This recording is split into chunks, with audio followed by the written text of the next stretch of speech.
ازيك يا ميرا، عامله ايه؟ ازيك يا ريمون؟ منورانا النهارده في بودكاست شارك. بنورك. احنا في البودكاست ده بنركز على قصه الميلاد، واي حد مشغول بدعوته والخدمه والجزء ده لما بيبص على قصه الميلاد هيلاقي عندنا ابطال بتحصل معاهم خوارق، وبيظهر لهم ملائكه، وبيسمعوا اصوات، وبيشوفوا احلام، وبيعرفوا من الحاجات دي دعوه حياتهم ودخولهم في القصه الكبيره بتاعت يسوع. ولكن ممكن وانا بتفرج على القصه دي وبتاملها احس انه طيب يا رب، اديني قاعد مستني المهمه الكبيره قوي اللي انت هتديها لي عشان يبقى ليا دور. ولو ربنا ما عملش كده وانا مثلا كبرت شويه احس انه انا من المنسيين اللي ماليش ادوار كبيره، اللي ربنا مش هيكلمني، مش هيقول لي حاجه. شايفه ان القصه دي فعلا بتقول لنا انه لازم تاخد دعوتك بالطريقه الجامده المعجزيه دي، ولا ده هيبقى تناول غلط مثلا للقصه؟ بص، هو انا مش متأكدة قوي اذا كان في حد مننا ظهر له ملاك عشان يقول له يعمل ايه في عيشته. لو الا كانت حياتنا كلها مشاكلنا كلها اتحلت. يس. بس انا برضو ما اعتقدش انه بالذات مثلا مريم ويوسف كانوا عارفين حجم اللي هم بيعملوه. يعني هي مريم يعني في ملاك جه قال لها كلام هي مش فاهماه، وهي عشان هي تقية بس وتربت ان هي تبقى بتعبد ربنا بقلبها. أوكي. فهي قالت له ليكن ليك قولك وخلاص، شكرا انا معاك وخلاص. اوكي. بس انا حاسه انه ما كانش هم ممكن يكونوا مش مدركين، ولو كانوا ادركوا ذات ماتش للدرجه دي قد ايه ده ملء الزمان وده مخلص العالم.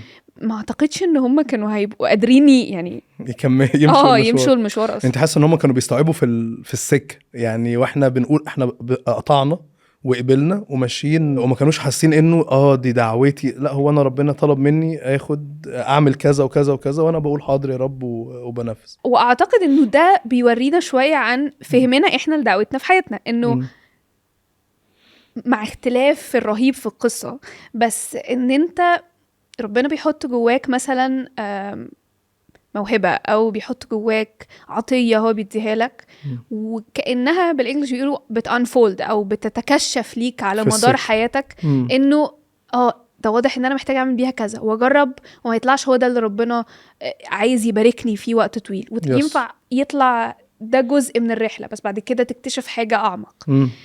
وده honestly ده بكل أمانة شديدة هو ده اللي بيحصل معايا أنا في حياتي.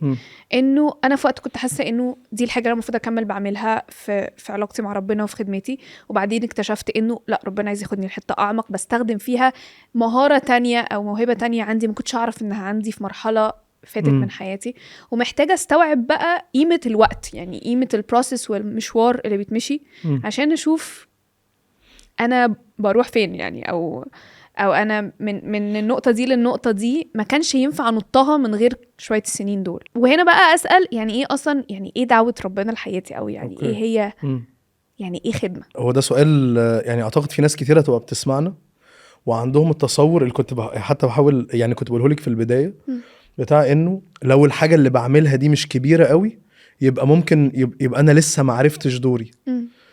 فهل نقدر يعني واحنا بندخل في حتة يعني ايه خدمة، هل اقدر اقول اصلا ان الخدمة بتتقاس بالحجم؟ انه يعني لو انا بعمل دور كبير قوي بطلع على الستيج نجم منور يبقى انا كده عرفت دعوتي؟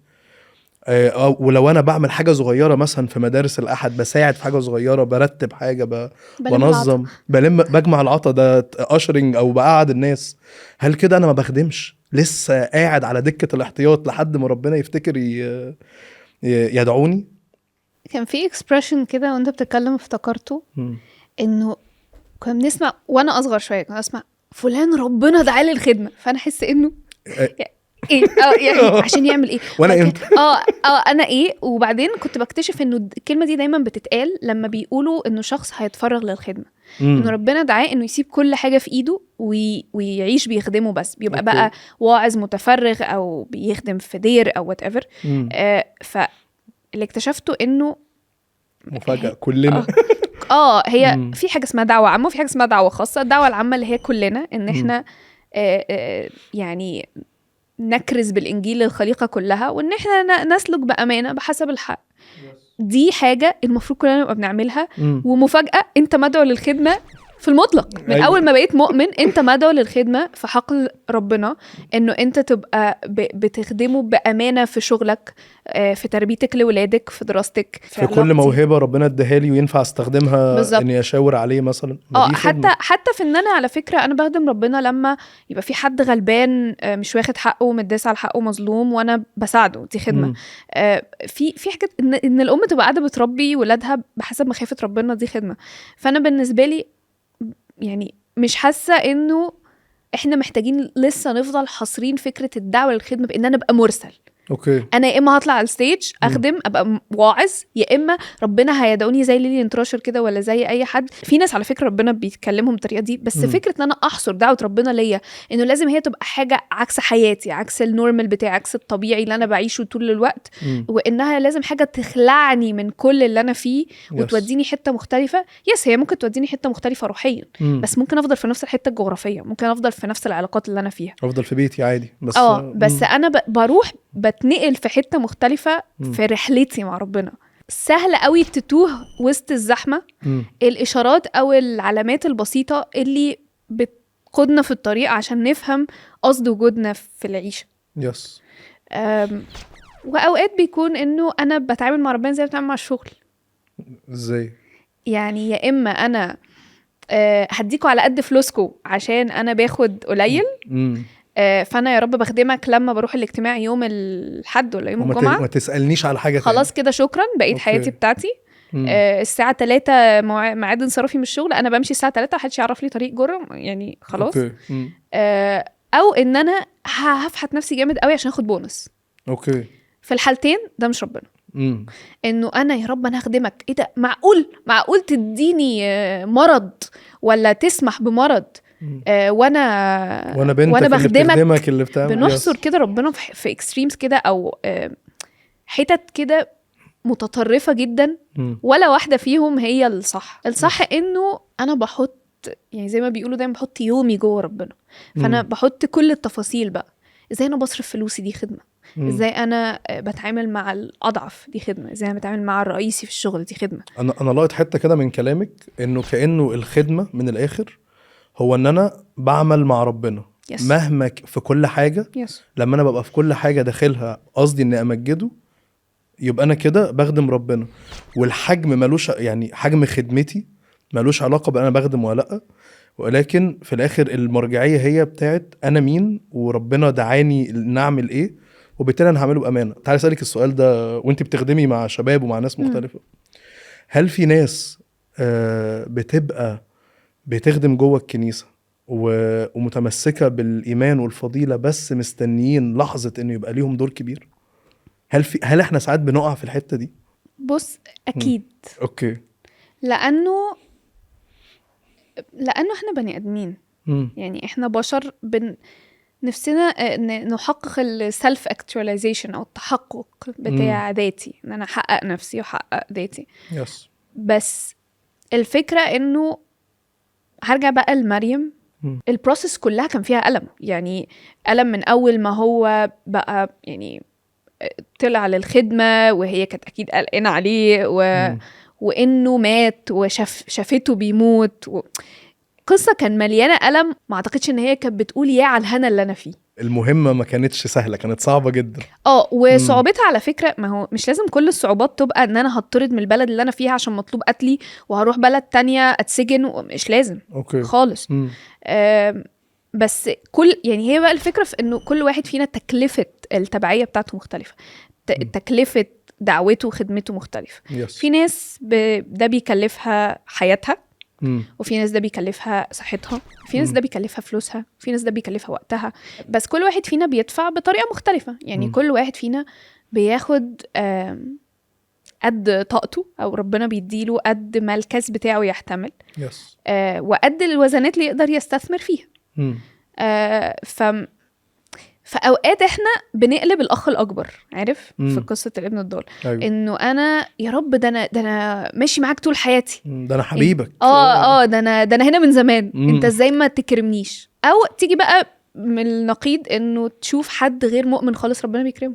وفي الابن الأكبر، عشان دي حتة حلوة قوي، كأنه بنشوف المثال بتاع الشخص التقي زي اللي كنت السؤال بسأله لك، اللي هو تقي وبيعمل المطلوب وبيخدم، بس اللي هو مشغول بيه هو نفسه. ايوه وكأنه ده جزء برضو يعني بيناقض الخدمة. طول ما انت جوه الخدمة مشغول بنفسك انت يعني الخدمة باظت يا معلم. انت محتاج تبقى عينك على سيدك وتبقى مركز مع ربنا وبتاخد منه هو المعنى بتاع اللي بتعمله، مش بتعمله علشان تقوله انا خدمت اهو. أيوة. اديني اديني اديني اديني، ما بتدينيش ليه؟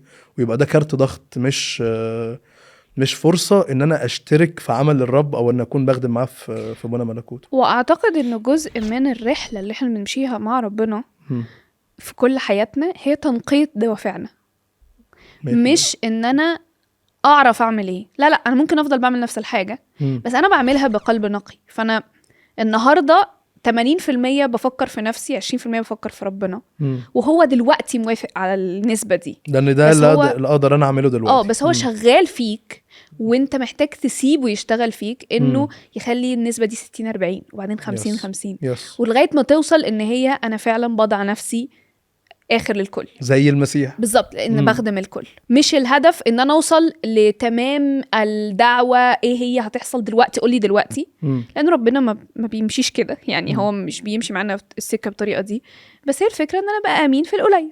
انا امين في الحتة دي اللي واضحة بالنسبة لي دلوقتي. لو انا وبالمناسبة طاقتنا مش زي بعض يعني طاقة احتمالنا ان احنا نعمل حاجات مش زي بعض. انا ما اقدرش الومك انك مش عارف تعمل اللي انا بعمله والعكس، او تقولي اصلا احسن منه، هو انا بعمل اكتر. او العكس ان انا اقول طب يا ريتني كنت بعرف اعمل زيه. مين قالك انت لو خدت اللي هو بيعمله هتعرف تعمله؟ مين قال انك هتستحمل؟ وانت ايش عرفك المعادلة اللي هو جزء منها انت هتقدر تستحمل بقية الاجزاء اللي مستخبية فيها ولا لا؟ ما هو انت بتخدم خدمة كبيرة بيبقى معاها تكلفة كبيرة، زي ما حصل قدام عينينا في قصة العذراء مريم بالظبط. انه انا بخدم خدمة هي قدام الناس باينة ان هي المخلص. ده على افتراض انه الناس في لحظتها كانوا مدركين الحتة اللي هي هو فيها. كان مرفوض ساعتها، هو كشخص اصلا كان مرفوض، بس حتى بعدها انا ما اعتقدش ان في اي ام في الدنيا هتحب تبقى مكان مريم العذراء.